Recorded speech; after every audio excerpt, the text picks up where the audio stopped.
Hello and welcome to The Discriminating Gamer, the board game review show that lost Billy's number and doesn't know where to find her. Ladies and gentlemen, today we're going to start a new series that I hope to have more of, and this is what I call TDG Replay. We're going to go back and we're going to look at games that we have previously played and reviewed at least a year ago, possibly more, and then kind of just talk about them, discuss them, and see what our current thoughts are on that game. So today, I'm here with Zac, and we're going to be talking about Space Empires 4X. Now, I originally played Space Empires 4X about 8 years ago. I played it several times quite a while ago with Sean, Zac's brother. And then the last time I played it was in 2017, just before I moved down to Texas, and I didn't play it while I was down in Texas. I played it at all player counts, 1, 2, 3, and 4.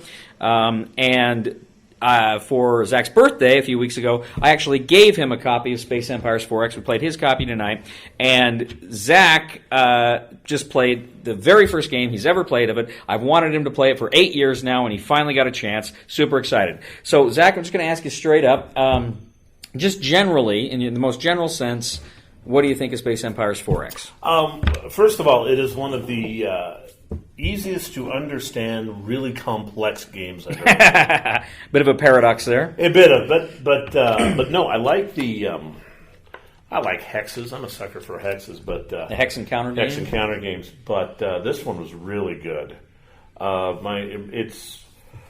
It's got so much. There's a lot of games like this where you have so many things you can do and you kind of get lost in the weeds. You focus on one thing, right. You should be focusing on these other things. But this one actually organizes you so that you don't lose track of what's important. Yeah. I thought. Yeah.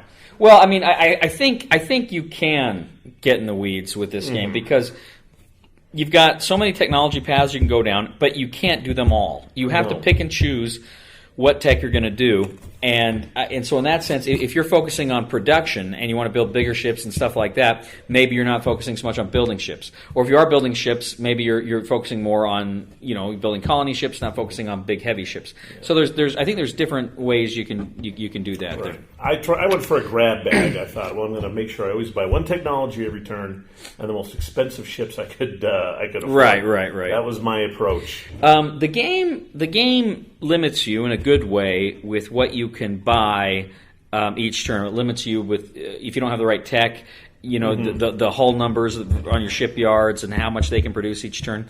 And I think that's done really well. I really like that because that way you can't just buy whatever you want, whatever turn, and it's just like an Axis and Allies where it's just like, okay, I'm going to buy these many tanks, these many infantry, and you put them out there. The game really does a good job of saying what you can and can't buy and when you can buy and when you can't buy it with the technology in the... No, I absolutely agree. Well, I also think this game does a good job of walking that line between...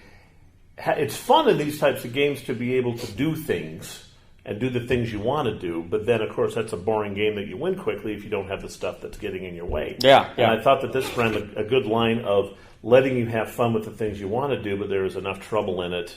Right. So that it was frustrating, but not just overly frustrating. Well, and so let's talk about that for a minute. Because I think you're bringing up a lot of the exploration part of the game, which is a big part of the game. Yeah. I do think fundamentally, it's a 4X game to be sure. I think fundamentally more than anything, it's a war game, but there are civilization building elements and certainly exploration elements. And what I know you like the exploration elements. I think we both did quite a bit. What are some of the things and the surprises and the fun stuff that happened to you in the game? As far as the explorations. Oh, the space junk was cool. The space wreck? Yeah, I got to get the space wreck. So there's a lot of trouble, but there's also some fun little things in there as well. Right. But so that was fun. Just you. How many times did you hit danger? I kept hitting. I think I lost all my scouts to dangers fairly early. Your black holes, the dangers were killing you. You get some minerals, you get some things you wanted. It was, you'd start getting that path. That was another thing that's fun about the exploration is you think you got this path, and then all of a sudden some things pop up, and you have to figure out a new path. That's really what it is. Yeah. You talk about how it's a 4X game, but I found though, what I think is it's 2 of them at the beginning of the game and then 2 of them at the end of the game. I don't think you have to keep up all 4 of them. No, not at all. Because the game we played, certainly the exploration kind of waned toward the end as we kind of had our path to get at each other. Yeah. And we kind of still had these big sections of the board that had a lot of exploration. We kind of just let exploration fall the wayside. I suppose I was kind of thinking maybe at one point before we got too into it, maybe just building another scout just to go out and do that while we kept going at it. But so the exploration fun is very, very cool, I think. Tell me your thoughts on it, because I know you commented on it a few times during the game. The kind of the economy building and the civilization building and the colonies and stuff like that. Well, that's really cool. What's fun about this is if you put this in kind of a real world scenario, there's a war going on. Yeah, but you still have to take care of your civilization for the basic needs of exploring and growing and finding resources and all those things. So as you're setting up the war part of it, you can't ignore the exploring, the pulling the minerals, the colonizing, all those things. So that's kind of that. I love that aspect of it, where you're focusing on those 2 things while you're also trying not to show your hand on what you're trying to do battle wise.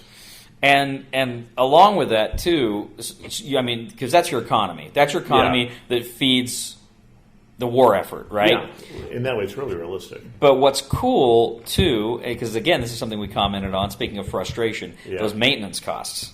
Oh gosh, the bigger you got, the more it screwed you. Yeah, it is. You build these really big, that is cool. That is cool. You build these big, cool fleets, but then it's like I can't spend on tech, or I can't build more ships because I'm so top heavy. I had 3 rounds in a row where I built so well, I had so much more money, but the maintenance costs took me down. I had the same amount 3 turns in a row. Yeah, because of the maintenance costs. Speaking of the building the infrastructure and the kind of the civilization aspects of this game,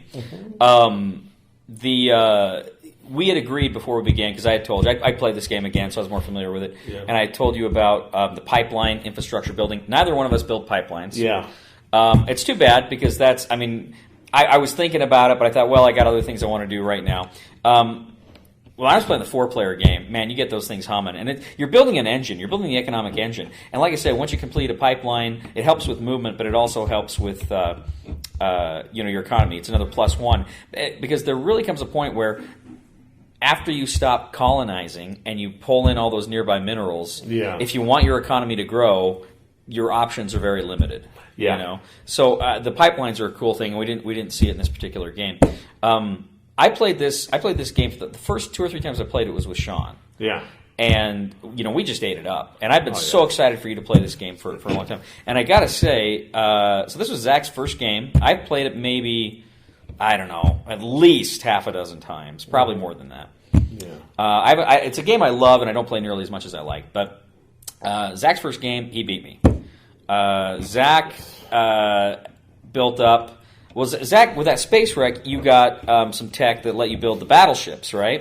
I had fortunately I bought movement tech up to 3, and then the space wreck let me 4, and all of a sudden I'm looking at. You mean no, that's not the movement tech. That was the ship size tech. Excuse me, ship size tech. I had it already up to 3, and then the junk got me up to 4, and then I was able to buy the battleships, which. That's why I won those battles. Well, you bought up to 5, didn't you? You got it up to all the way up to 5. Then I thought, well, I couldn't buy. I had good income. I couldn't buy much anyway, so I bought up to 5, and I got some dreadnoughts, which I never got to use my dreadnoughts. No, that's all right. Yeah. But it was scary because I had a couple of destroyers.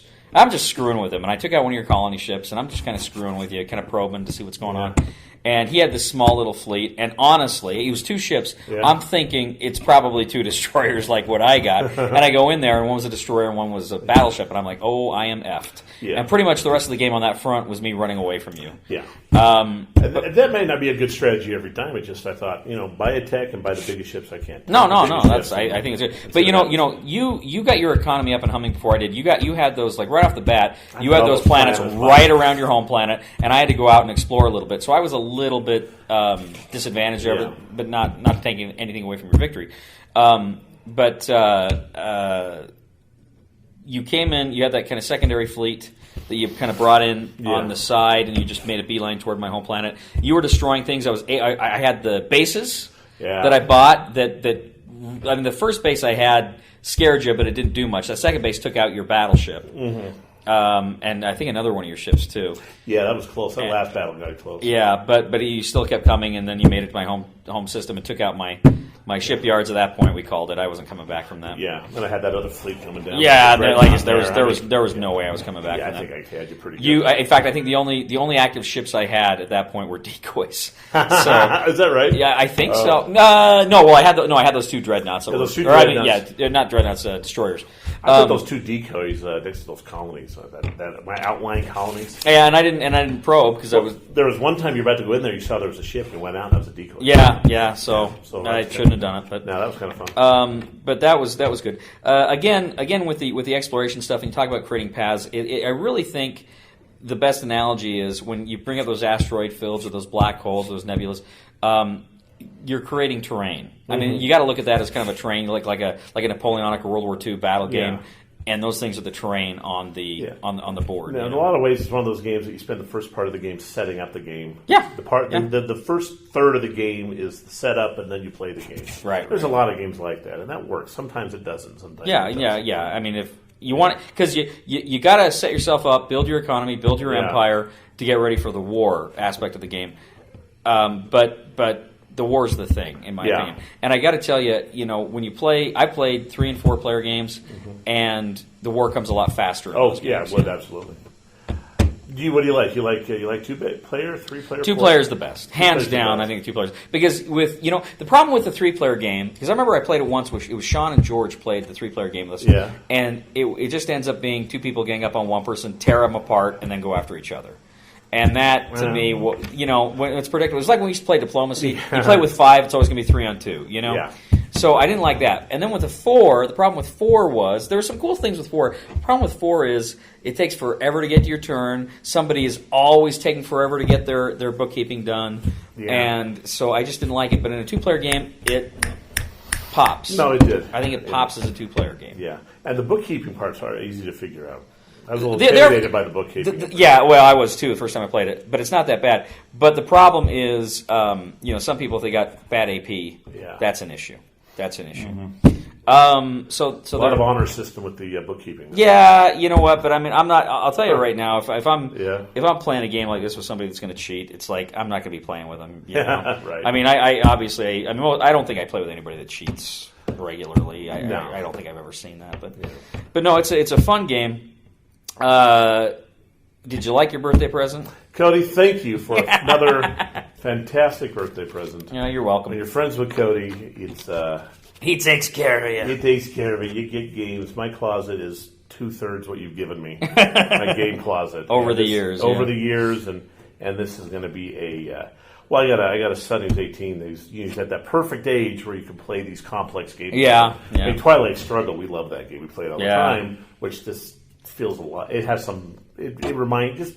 It is nothing like it, but at the same time, just kind of. It's kind of it's an antagonistic 2-player. But I can't wait till when he gets a spare 2 or 3 hours and knock this one out. Yeah, I think Max is going to like this game. Oh, Max will dig it. Max will dig it. It's a fantastic game. Now, one other thing I just want to mention briefly is, so a few years ago, about 4 or 5 years ago, GMT came out with a game called Talon, and Talon is by the same designer, Jim Crone. And Talon is Space Empires on the tactical level. Essentially, it's the ships fighting each other. It's like ships that you have to maneuver ships and fight each other.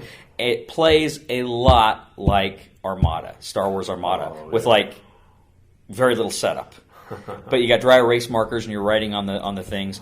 But that's one maybe at some point you'll have to hit too. I think you might enjoy. I want to. I know you got a lot of games to hit. We got a lot of games to play, but I want to play that one again. We'll do it sooner than later. We'll do it. It's a fantastic game. I love Space Empires 4X. Glad you got a chance to play it. Zach, is there anything else you want to add about Space Empires 4X? No. Very good. All right, ladies and gentlemen. Well, thank you for joining us today for the Discriminating Gamer. Let me just say we both love Space Empires 4X. My opinion of the game has not changed since I reviewed it 3 years ago. I think it's a fantastic game. You should absolutely buy. So, again, I'm sticking with my buy it recommendation. Okay, please check us out on Facebook, YouTube. Please subscribe to us on YouTube, like us on Facebook, leave a comment.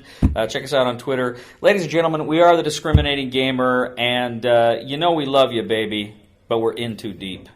Please somebody